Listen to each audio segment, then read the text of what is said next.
August 19th, 1953. Tehran, Iran. The summer heat hangs heavy above the narrow streets of the Iranian capital. Dust rises beneath the boots of soldiers and the tires of military trucks as crowds surge through the city center. Some shout in anger. Others chant in support of the monarchy.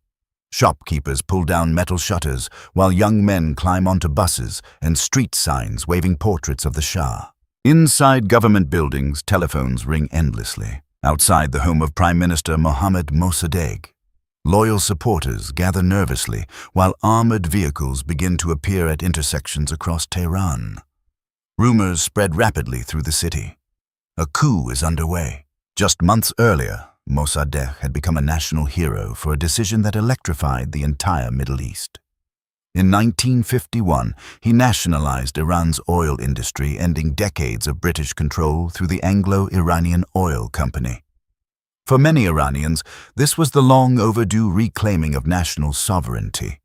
Oil was the country's greatest resource, and Mossadegh believed it should belong to the Iranian people. But in London and Washington, the move triggered alarm. Britain suddenly faced the loss of enormous oil revenues, while American policymakers feared that political instability inside Iran could open the door to Soviet influence during the Cold War. Iran sat on the southern edge of the Soviet Union, making it one of the most strategically important countries in the region. By 1953, the governments of the United States and the United Kingdom had reached a quiet conclusion. Mossadegh had to go. Behind the scenes, intelligence officers from the CIA and Britain's MI6 launched a covert operation designed to destabilize the Iranian government. Known as Operation Ajax, the plan involved propaganda campaigns, bribery of politicians, mobilization of street protests, and coordination with elements of the Iranian military loyal to the Shah. For weeks, tensions simmered in Tehran. Newspapers suddenly began publishing anti-government articles. Religious leaders were encouraged to speak out against Mossadegh. Paid demonstrators filled the streets, creating the appearance of widespread chaos.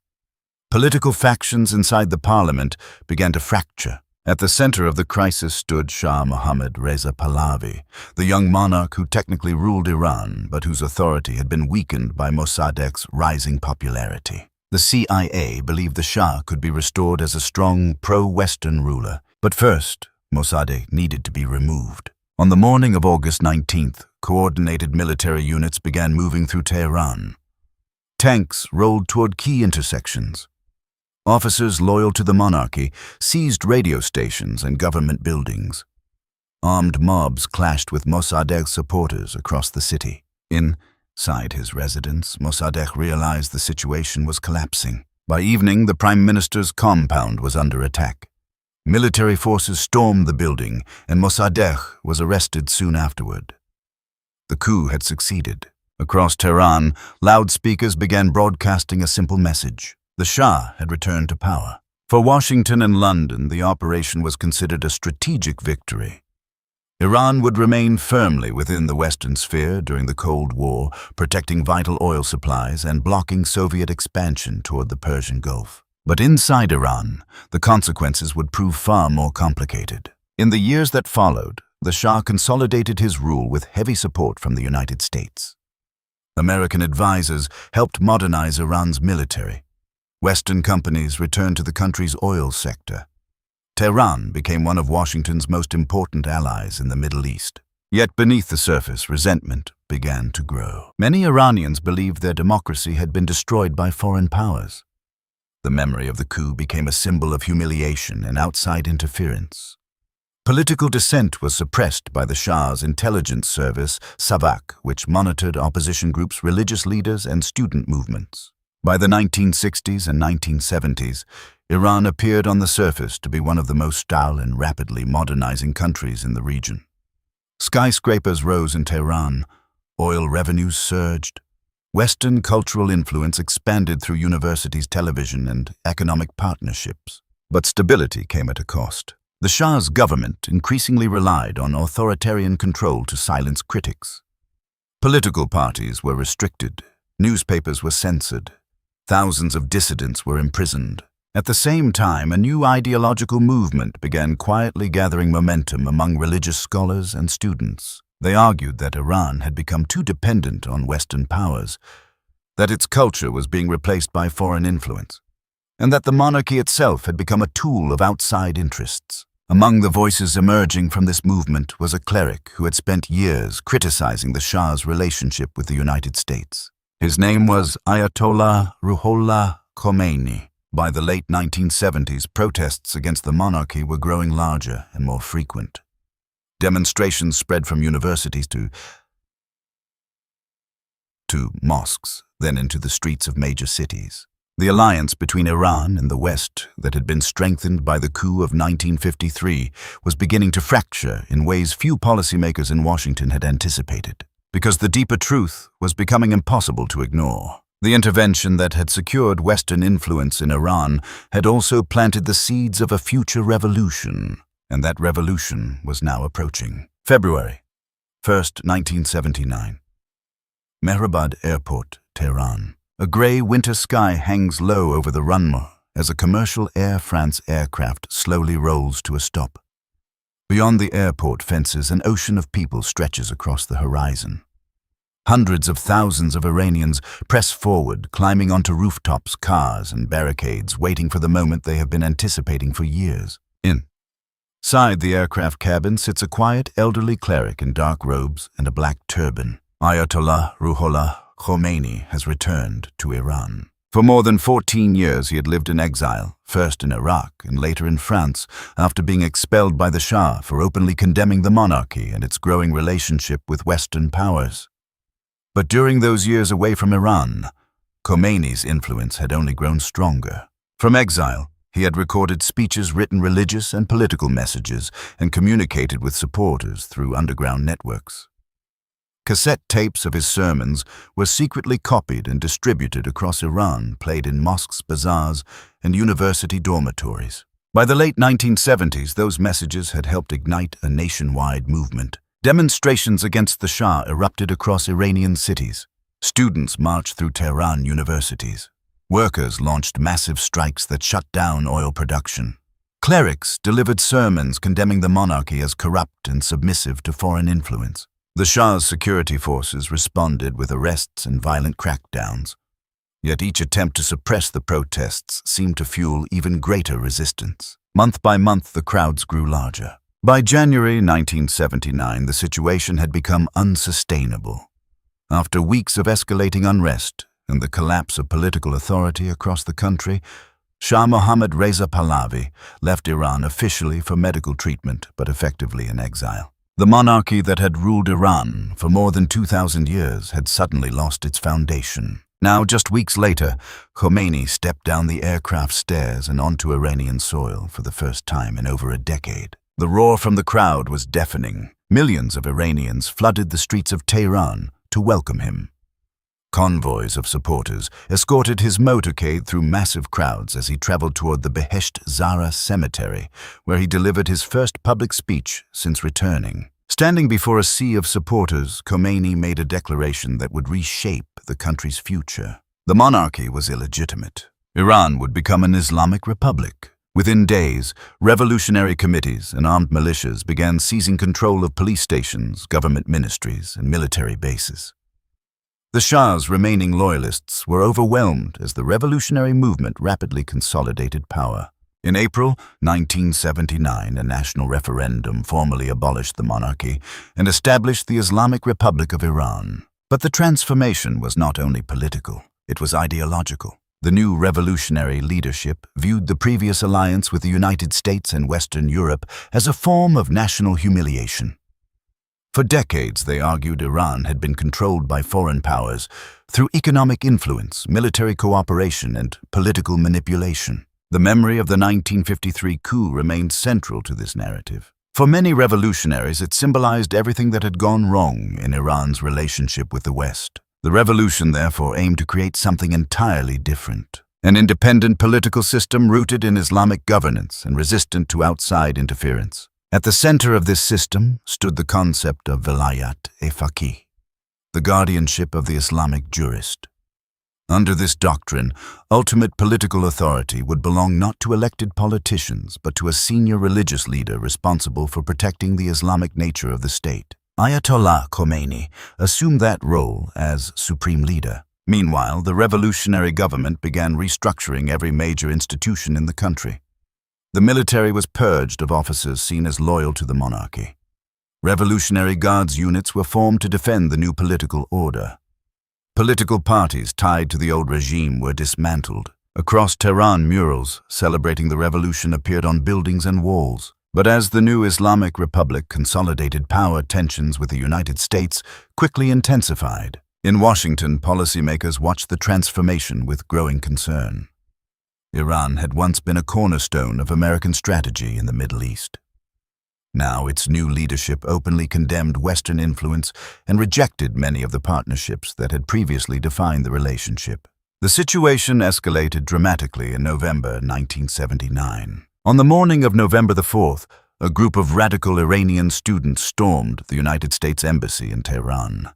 Climbing over the compound walls, they overwhelmed security personnel and seized control of the building. Inside the embassy, American diplomats were taken hostage. The students declared that the takeover was a protest against decades of American interference in Iranian affairs. They also demanded the return of the Shah, who had recently entered the United States for medical treatment. What began as a student protest quickly evolved into an international crisis. For 444 days, 52 American hostages remained captive inside the embassy compound. The hostage crisis dominated global headlines and froze diplomatic relations between Washington and Tehran. Inside Iran, the crisis strengthened the revolutionary government. The confrontation with the United States reinforced the revolution's central message that Iran must resist foreign domination. Public rallies across the country celebrated the embassy takeover as a victory against American influence. In Washington, however, the event marked a turning point. Iran was no longer a strategic ally. It had become a geopolitical adversary. Diplomatic relations between the two countries were severed. Economic sanctions were imposed. The decades-long partnership that had defined Iran's role in Western strategy during the Cold War had collapsed almost overnight. But even as the hostage crisis unfolded, another far more dangerous challenge was emerging along Iran's western border. Because in neighboring Iraq, a different leader was watching the Iranian Revolution with growing interest. His name was Saddam Hussein, and he believed the chaos inside Iran had created a rare opportunity. September 22, 1980. Along the Iran-Iraq border near Khorramshahr, the late afternoon sky burns orange above the marshlands of southwestern Iran as the first artillery shells begin to fall. Explosions tear into military outposts and border towns. Columns of Iraqi armored vehicles move across the frontier, while fighter jets roar overhead. Within hours, the invasion is underway. Across the border, Iraqi forces commanded by President Saddam Hussein push deep into Iranian territory. Tanks roll toward the strategic port city of Khorramshahr, while infantry units advance along multiple fronts stretching hundreds of kilometers. In Tehran, the news spreads quickly. Iran is at war. Only 19 months after the Islamic Revolution had overturned the monarchy, the young Islamic Republic now faced a full-scale military invasion from one of the largest armies in the Middle East. For Saddam Hussein, the moment appeared ideal. Iran's military had been weakened by the revolution. Many experienced officers had been purged or imprisoned.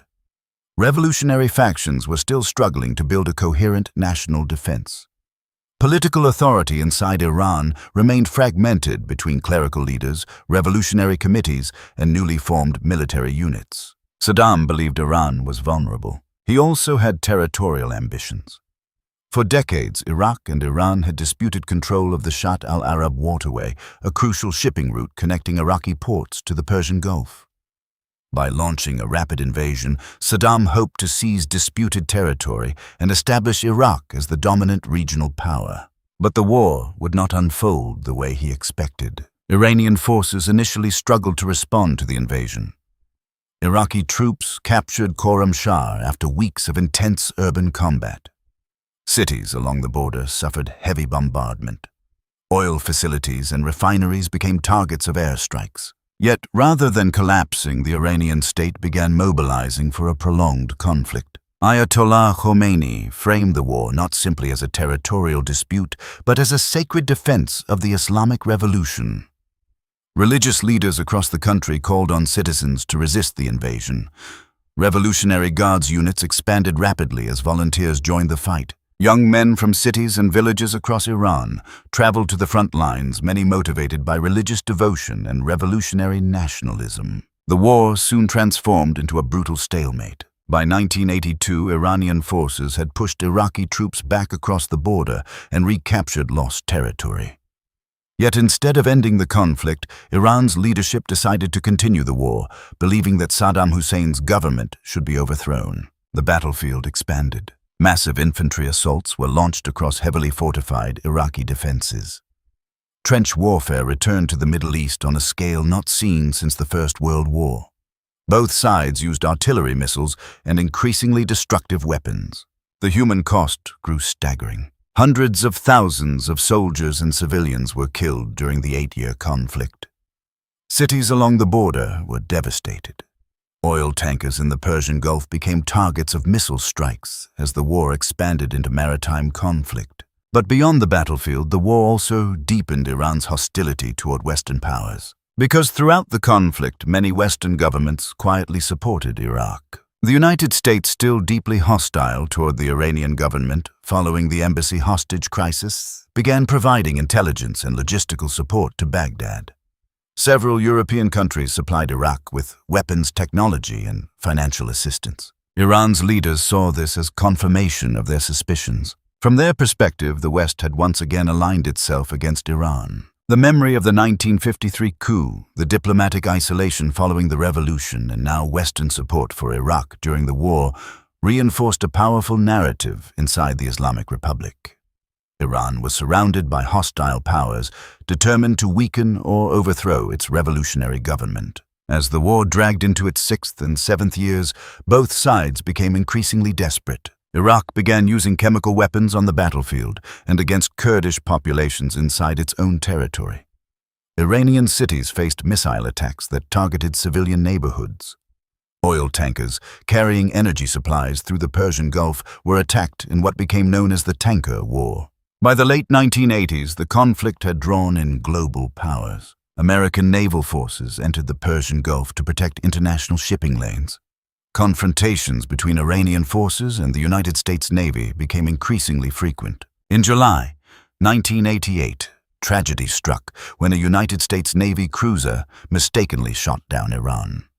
Air Flight 655, killing all 290 passengers aboard the civilian airliner. The incident shocked the world and further inflamed tensions between Iran and the United States. Just weeks later, exhausted by years of war and enormous casualties, Iran agreed to accept a United Nations ceasefire. After 8 years of fighting, the Iran-Iraq war finally ended. The borders remained almost exactly where they had been before the conflict began. But the war had profoundly reshaped Iran's worldview. The Islamic Republic had survived invasion, international isolation, and one of the longest conventional wars of the 20th century.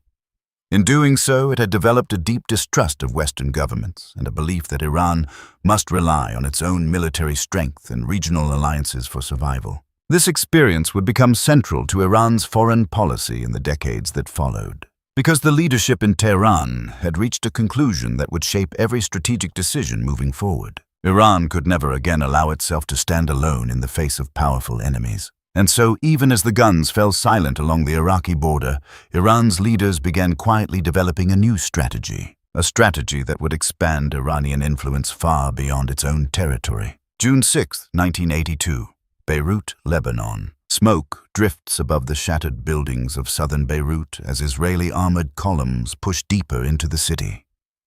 Helicopters circle overhead while artillery echoes across the coastline. Thousands of civilians flee through narrow streets, carrying bags, blankets, and children. Lebanon has become the latest battlefield of the Middle East. The Israeli military invasion, launched to drive Palestinian militant groups away from Israel's northern border, quickly expands into a broader conflict across Lebanese territory. But amid the chaos, another actor begins quietly entering the scene: Iran. Only 3 years after the Islamic Revolution, and still fighting a devastating war with Iraq, Tehran sees an opportunity in Lebanon's fractured political landscape. The country is divided by civil war, foreign intervention, and sectarian militias competing for control. Iranian leaders believe they can help shape the outcome. Within weeks of the Israeli invasion, Iranian Revolutionary Guard officers arrive in Lebanon's Bekaa Valley through Syrian-controlled territory. Their mission is not to fight a conventional war, but to help organize, train, and equip a new militant movement among Lebanon's Shiite communities. Many Lebanese Shiites had long felt marginalized within the country's political system. Now, under the guidance of Iranian advisors, a new organization begins to take shape. It calls itself Hezbollah. The group quickly develops a dual identity. On one level, it presents itself as a resistance movement dedicated to driving Israeli forces out of Lebanon. On another level, it becomes an extension of Iran's revolutionary ideology beyond its borders. Iran provides funding, weapons training, and ideological guidance. Hezbollah leaders study the political model of the Islamic Republic and develop close ties with Tehran's leadership. By the mid-1980s, Hezbollah has become one of the most powerful armed factions in Lebanon. The organization carries out guerrilla attacks against Israeli forces and Western targets in the region. Suicide bombings against military installations and diplomatic compounds shock the international community. Western governments accuse Iran of supporting these operations, although Tehran publicly denies direct involvement. For Iran, however, the strategy serves several purposes. First, it allows Tehran to challenge Israel and Western influence indirectly without engaging in direct confrontation. Second, it expands Iranian influence across the Arab world through ideological and military alliances. Third, it creates a network of partners that can help deter threats against Iran itself. This approach becomes a cornerstone of Iranian foreign policy. Rather than relying only on its national military, Iran begins cultivating relationships with non-state actors and allied political movements throughout the Middle East. Throughout the late 1980s and 1990s, Iranian officials quietly build connections with groups across the region. Some are militant organizations. Others are political movements seeking influence within fragile states. Each relationship serves a strategic purpose. In Lebanon, Hezbollah becomes Iran's most powerful regional partner. In Iraq, Shiite political factions maintain contacts with Tehran during the years of Saddam Hussein's rule. In Syria, the government of President Hafez al-Assad forms a close strategic partnership with Iran based on shared opposition to Saddam Hussein and Israel. These alliances gradually form what analysts later describe as an arc of influence, stretching from Tehran across Iraq and Syria to Lebanon and the Mediterranean coast. Western governments watch these developments with growing concern. From Washington's perspective, Iran appears to be expanding its reach across the Middle East through a network of armed groups that operate outside traditional state structures. American policymakers begin referring to Iran as a state sponsor of terrorism, citing its support for Hezbollah and other militant movements. Sanctions against Iran intensify throughout the 1990s. Yet despite economic pressure and diplomatic isolation, Iran continues pursuing its regional strategy. Inside Tehran, leaders argue that these alliances are defensive rather than aggressive. The memory of the Iran-Iraq War remains fresh, and Iranian officials believe their country must build strategic depth to prevent future invasions or external threats. At the same time, Iran begins investing heavily in another area that would soon become one of the most controversial aspects of its foreign policy: nuclear technology. Iranian officials insist their nuclear program is designed for peaceful purposes, including energy production and scientific research. But Western governments worry that the program could eventually provide Iran with the capability to develop nuclear weapons. These suspicions will soon become one of the most explosive disputes between Iran and the West. Because by the early 2000s, the geopolitical landscape of the Middle East is about to change once again. And the next transformation will place Iran at the center of a rapidly shifting regional balance of power. January 29, 2002, Washington, D.C. Inside the United States Capitol, members of Congress sit in silence as President George W. Bush delivers his State of the Union address. Television cameras broadcast the speech across the world. Near the end of his remarks, the president pauses before delivering a phrase that will quickly echo across international headlines. He names 3 countries: Iraq, North Korea, and Iran. Together, he says they form an axis of evil. In Tehran, Iranian officials watched the speech with disbelief. Only months earlier, Iran had quietly cooperated with the United States during the early stages of the war in Afghanistan. After the September 11th attacks, Iranian intelligence services had helped share information about Taliban forces and extremist networks operating near their eastern border. For a brief moment, some policymakers believed the long-frozen relationship between Washington and Tehran might begin to thaw. Instead, the opposite appears to be happening. The speech signals that the United States now views Iran as one of the central threats in its global security strategy. At the same time, international concern about Iran's nuclear program begins intensifying. In August 2002, an Iranian opposition group reveals the existence of previously undisclosed nuclear facilities in Natanz and Arak. Satellite imagery soon confirms the construction of large enrichment sites capable of producing nuclear fuel. Iran insists that its nuclear activities are legal and peaceful. Officials argue that the country has the right to develop nuclear energy under international agreements. Iran's leaders also emphasize that the nation must diversify its energy resources, despite being one of the world's largest oil producers. But Western governments are not convinced. The enrichment process used to produce nuclear fuel can also be adapted to create material for nuclear weapons. The discovery of hidden facilities raises fears that Iran may be pursuing a covert weapons program. Negotiations begin almost immediately. European diplomats from Britain, France, and Germany attempt to reach an agreement that would limit Iran's nuclear activities in exchange for economic cooperation. Several rounds of talks produce temporary suspensions of uranium enrichment, but the agreements prove fragile. Inside Iran, the nuclear issue becomes deeply tied to national pride. Many political leaders argue that foreign pressure over the nuclear program resembles earlier attempts by Western powers to control Iran's resources and technological development.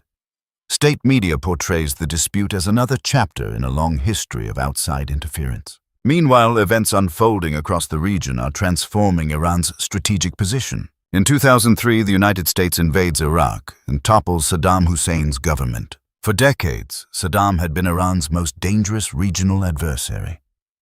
Now his regime collapses in just a matter of weeks as American forces capture Baghdad. At first glance, the removal of Saddam might appear to benefit Washington, but the long-term consequences prove far more complex. With Saddam gone, Iraq's political system begins shifting toward parties and factions that had spent years in exile, many of them inside Iran.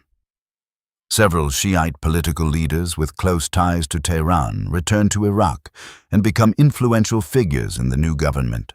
Iran suddenly gains enormous influence next door. Through religious networks, political alliances, and economic connections, Tehran develops strong relationships with emerging Iraqi leaders. Militias with ties to Iran begin operating across the country during the chaotic years following the invasion. For American policymakers, this development is deeply troubling. The United States had entered Iraq, hoping to reshape the political order of the Middle East. Instead, the collapse of Saddam's regime appears to have strengthened Iran's regional position. Meanwhile, tensions over Iran's nuclear program continue escalating. In 2006, the United Nations Security Council imposes sanctions on Iran after negotiations failed to halt uranium enrichment. Additional rounds of sanctions follow over the next several years, targeting Iran's banking system, energy sector, and international trade. The economic pressure becomes severe. Iran's currency weakens, oil exports decline, foreign investment disappears. Yet despite the growing sanctions regime, Tehran refuses to abandon its nuclear program. Iranian officials argue that surrendering the program would only encourage further demands from Western governments. Instead, Iran continues expanding its enrichment capabilities. Centrifuges spin inside underground facilities. Engineers refine nuclear technology. Diplomats continue negotiations that repeatedly collapse and restart. By the early 2000s, the standoff between Iran and the West has become one of the most dangerous geopolitical disputes in the world. Many analysts fear that if diplomacy fails, the conflict could eventually lead to military confrontation. But after years of tension, an unexpected opening begins to emerge. Because in 2013, a new Iranian president is elected on a promise to reduce international isolation. His name is Hassan Rouhani, and he believes diplomacy might still succeed where confrontation had failed. September 24, 2013. United Nations Headquarters, New York. Motorcades glide through Manhattan streets beneath flashing police lights as delegations from around the world arrive at the United Nations General Assembly. Inside the massive hall, diplomats shuffle documents and whisper to aides while television cameras prepare to broadcast the speeches of world leaders. For the first time in years, Iran's delegation carries a different tone. President Hassan Rouhani, elected only months earlier, has arrived with a message aimed directly at the international community. Unlike many of his predecessors, Rouhani presents himself as a pragmatic negotiator determined to resolve the nuclear crisis that has isolated Iran for nearly a decade. Standing before the United Nations podium, he speaks calmly about dialogue, mutual respect, and the possibility of rebuilding trust. Behind the scenes, something unusual begins to happen. American and Iranian diplomats quietly start communicating. For more than 3 decades, the two countries had maintained almost no direct diplomatic contact. Yet now, under intense international pressure to resolve the nuclear dispute, both sides begin exploring the possibility of negotiations. The talks are delicate and politically risky. Inside Iran, conservative factions distrust the United States and warn that Washington cannot be trusted. Inside the United States, critics argue that Iran may simply be using negotiations to buy time while advancing its nuclear capabilities. But the discussions continue. Secret meetings between American and Iranian officials begin taking place in Oman, where diplomats explore possible compromises. Gradually, a framework for negotiations begins to emerge involving a broader group of world powers. The talks eventually expand into what becomes known as the P5+1 negotiations. The United States, United Kingdom, France, Russia, China, and Germany all participate in the effort to reach a comprehensive nuclear agreement with Iran. Months of intense diplomacy follow. Negotiators argue over centrifuge limits, uranium stockpiles, inspection regimes, and sanctions relief. Technical experts analyze every detail of Iran's nuclear infrastructure, while diplomats attempt to balance political demands from their respective governments. For both sides, the stakes are enormous. Iran wants relief from crippling economic sanctions that have weakened its economy for years. Western governments want guarantees that Iran's nuclear program cannot be used to produce nuclear weapons. Finally, after nearly 2 years of negotiations, a breakthrough arrives. On July 14, 2015, diplomats gather in Vienna to announce a historic agreement. The Joint Comprehensive Plan of Action. Under the terms of the deal, Iran agrees to significantly limit its nuclear activities. The number of operating centrifuges will be reduced. Uranium enrichment levels will be restricted. International inspectors from the International Atomic Energy Agency will gain expanded access to Iranian nuclear facilities. In return, international sanctions imposed on Iran will gradually be lifted. For a moment, it appears that one of the world's most dangerous geopolitical disputes might finally be resolved through diplomacy. Across Iran, many citizens celebrate the announcement. Businesses anticipate renewed trade with Europe and Asia. Iranian officials hope that economic recovery and international engagement will follow. But not everyone is convinced. In Washington, critics argue that the agreement does not permanently eliminate Iran's nuclear capabilities. Some believe the deal merely delays the possibility of a future nuclear weapons program. In the Middle East, several governments also express deep concern. Israel strongly opposes the agreement, warning that Iran's regional influence remains a major threat. Saudi Arabia and several Gulf states worry that sanctions relief could strengthen Iran's position across the region. The nuclear deal may reduce one area of conflict, but broader tensions remain. Meanwhile, Iran continues maintaining relationships with regional partners and armed groups across the Middle East. Conflicts in Syria, Iraq, and Yemen intensified during the same period, drawing Iran and its rivals into overlapping struggles for influence. For a brief period, however, diplomacy appears to be working. International inspectors monitor Iran's nuclear facilities. Sanctions begin to ease. Limited economic cooperation returns. But the agreement's future will ultimately depend on political decisions far beyond Vienna's negotiating rooms. Because only 3 years after the deal is signed, a new administration in Washington will fundamentally change the course of events. And the fragile diplomatic bridge between Iran and the West will once again begin to collapse. May 8, 2018. The White House Diplomatic Reception Room, Washington, D.C. Television cameras click and hum as reporters fill the small room inside the White House. American flags stand behind a wooden podium bearing the presidential seal. Government officials sit quietly along the walls while journalists prepare their microphones. When the President of the United States enters the room, the atmosphere immediately tightens. In Tehran, the speech is being watched live. For months, rumors had circulated that the United States might abandon the nuclear agreement negotiated just 3 years earlier. Now the moment has arrived. Standing behind the podium, the President announces that the United States will withdraw from the Joint Comprehensive Plan of Action. The nuclear deal is over. In the speech, the agreement is described as flawed and insufficient. The administration argues that the deal fails to permanently block Iran's ability to develop nuclear weapons and does nothing to limit Iran's ballistic missile program or its regional activities. Within minutes, global reactions begin pouring in. European governments express deep regret over the decision. France, Germany, and the United Kingdom had all supported the agreement and hoped to preserve it. Diplomats warn that abandoning the deal could trigger a dangerous escalation between Iran and the West. In Tehran, the response is immediate and furious. Iranian leaders accuse Washington of breaking an international commitment. President Hassan Rouhani addresses the nation declaring that Iran will initially remain within the agreement alongside the other signatories while evaluating its options, but the practical consequences of the American withdrawal are severe. Within months, the United States reinstates sweeping economic sanctions against Iran. The new measures target Iran's oil exports, banking sector, shipping industry, and international financial connections. The pressure campaign becomes known as maximum pressure. Oil exports collapse as companies around the world avoid doing business with Iran to protect their access to American markets. The Iranian currency rapidly loses value.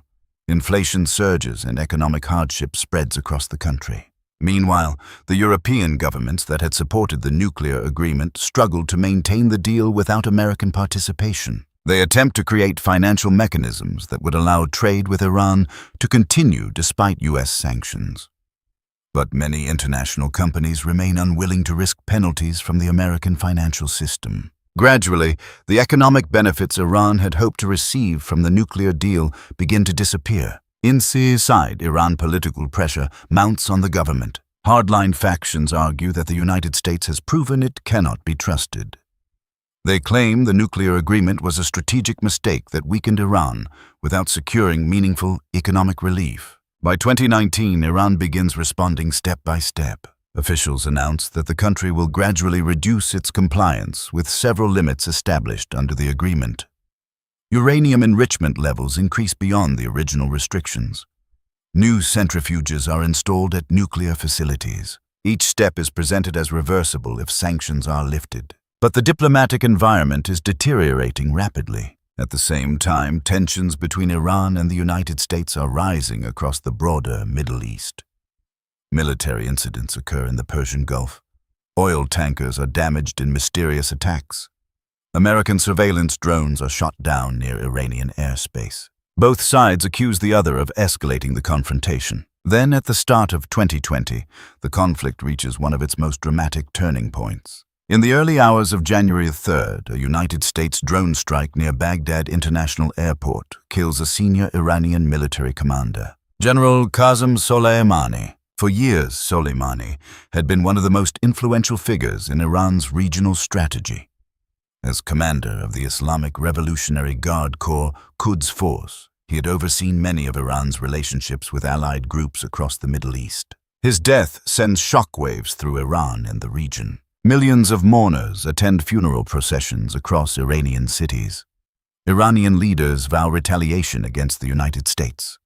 American forces across the Middle East are placed on high alert. Days later, Iran launches missile strikes against U.S. military bases in Iraq. The world briefly fears that the United States and Iran may be on the verge of open war. Although the crisis eventually stabilizes, the confrontation illustrates how fragile the relationship between Iran and the West has become. Decades after the revolution, the underlying distrust remains as strong as ever. And the geopolitical struggle surrounding Iran's role in the Middle East is entering yet another dangerous phase. September 30th, 2015. Syrian airspace above Latakia. Russian fighter jets streak across the Mediterranean sky as they begin bombing targets inside Syria. On the ground, columns of Syrian soldiers move through shattered neighborhoods, while militia fighters take positions along damaged roads and abandoned buildings. The Syrian civil war has entered a new phase. For Iran, the conflict in Syria has become one of the most important fronts in its regional strategy. Since the uprising against President Bashar al-Assad began in 2011, Iran has steadily increased its support for the Syrian government. Military advisors from the Islamic Revolutionary Guard Corps operate inside the country. Hezbollah fighters from Lebanon join battles across key front lines. Shiite militias from Iraq and Afghanistan are recruited and deployed to reinforce Assad's struggling army. From Tehran's perspective, Syria is not just another foreign conflict. It is a strategic pillar. For decades, Syria had been Iran's closest state ally in the Arab world. The partnership began during the Iran-Iraq War, when Syria sided with Iran against Saddam Hussein. Over time, the alliance expanded into military cooperation, intelligence sharing, and coordination with Hezbollah in Lebanon. If Assad's government were to collapse, Iran could lose a critical link connecting Tehran to the Mediterranean and to Hezbollah forces in Lebanon. So Iranian leaders decide they cannot allow that to happen. Throughout the early years of the Syrian war, Iran sends advisors, weapons, and financial support to Damascus. As the conflict intensifies, Iranian-backed militias become an increasingly visible presence on the battlefield. But Syria is only one part of a broader regional struggle. Across the Middle East, rival powers are competing for influence in a rapidly shifting geopolitical environment. Saudi Arabia, the United Arab Emirates, and several other Sunni Arab governments view Iran's expanding network of alliances with deep suspicion. They fear that Tehran is attempting to build a corridor of influence stretching from Iran through Iraq and Syria into Lebanon. This competition soon spreads to additional conflict zones. In Yemen, a civil war erupts in 2014 when Houthi forces seize control of the capital city, Sana'a. Saudi Arabia launches a military intervention the following year to support the Yemeni government. Iran denies direct control over the Houthis, but acknowledges political sympathy and limited support. Saudi officials argue that the movement is another example of Iranian expansionism in the region. Meanwhile, in Iraq, the aftermath of the war against the Islamic State creates a new landscape of armed groups and political alliances. Several Shiite militias with historical ties to Iran become influential actors within Iraq's security forces. For Washington and many European governments, the pattern appears clear. Iran is expanding its influence through networks of allied militias and political movements across multiple countries. Iranian officials, however, describe the strategy differently. They argue that these relationships are necessary to defend Iran and its allies from threats posed by extremist groups and hostile governments. From Tehran's viewpoint, the Middle East has become a landscape of constant instability where alliances provide security against external pressure. The competition between Iran and its regional rivals increasingly takes the form of indirect confrontation. Instead of direct war between states, conflicts unfold through proxy forces, militia networks, and political alliances operating inside fragile states. These overlapping struggles stretch from Lebanon to Iraq, from Syria to Yemen. And throughout this entire period, tensions with Western governments continue to simmer in the background. Sanctions remain in place. Diplomatic negotiations over the nuclear issue stall repeatedly. Cyber operations and intelligence campaigns become another arena of competition between Iran and its adversaries, despite decades of pressure. However, the Islamic Republic continues pursuing its long-term strategy. It maintains its regional partnerships. It advances missile technology. It preserves its nuclear infrastructure while navigating international negotiations. The central goal remains the same: to ensure that Iran cannot be isolated or threatened without consequences. But by the early 2020s, the geopolitical landscape is shifting once again. New alliances are forming across the Middle East. Global power competition is expanding, and Iran's foreign policy faces a rapidly changing international environment. Because the question that has defined Iran's relationship with the West for more than 70 years is still unresolved. Can confrontation eventually give way to coexistence, or will the cycle of rivalry continue into the next generation? April 6, 2021, Vienna, Austria. Inside a quiet diplomatic complex near the Danube River, delegations from multiple countries move through narrow hallways carrying thick folders of technical documents. Security officers stand outside conference rooms while interpreters prepare headsets and translation notes. Behind closed doors, negotiators sit across long tables attempting to revive one of the most fragile diplomatic agreements in modern geopolitics, the Iran nuclear deal. After the United States withdrew from the agreement in 2018 and imposed sweeping sanctions, Iran had gradually expanded its nuclear activities. Uranium enrichment levels increased beyond the limits set in the original deal. Advanced centrifuges were installed at underground facilities. The result was a dangerous stalemate. Iran insisted that it would reverse its nuclear expansion if sanctions were lifted.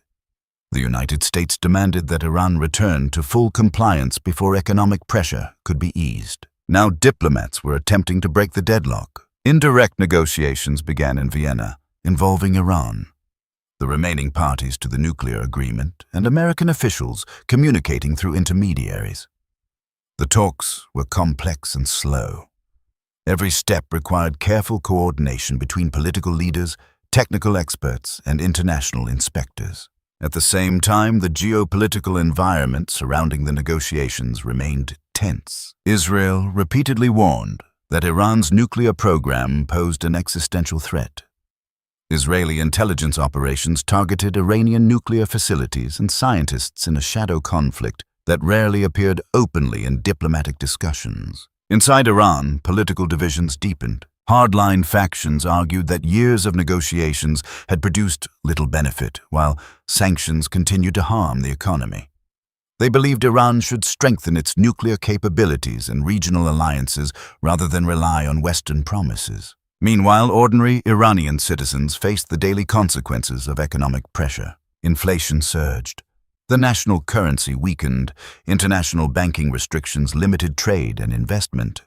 Despite possessing vast energy resources, Iran struggled to access global markets under the weight of sanctions. These economic difficulties fueled internal debate about the future direction of Iranian foreign policy. Some leaders still believed diplomacy offered a path toward stability and economic recovery. Others argued that confrontation with Western powers was unavoidable, and that Iran should instead focus on strengthening partnerships with countries such as Russia and China. In 2021, a major political shift occurred. Ibrahim Raisi, a conservative cleric and longtime member of Iran's political establishment, won the presidential election.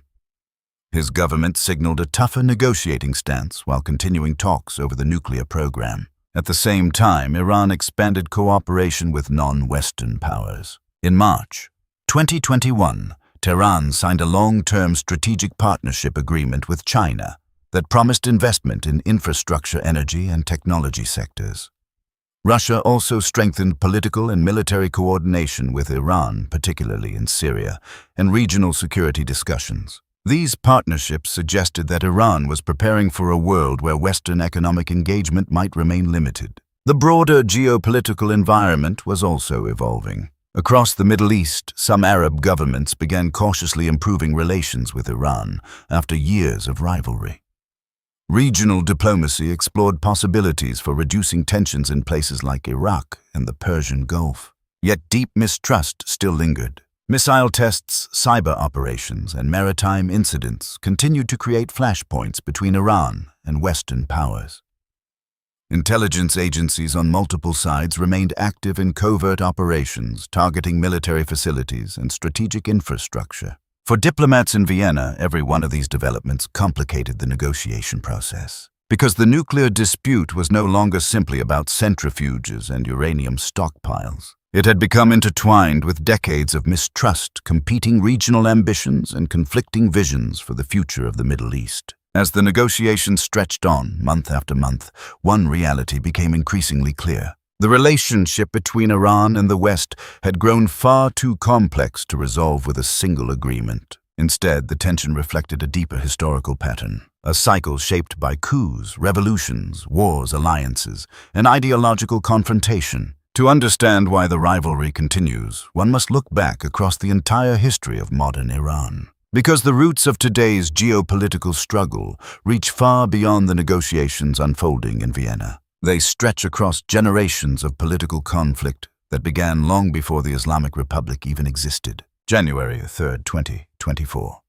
Tehran, Iran. Morning traffic moves slowly through the wide avenues of the Iranian capital, while massive murals painted on concrete walls overlook the streets.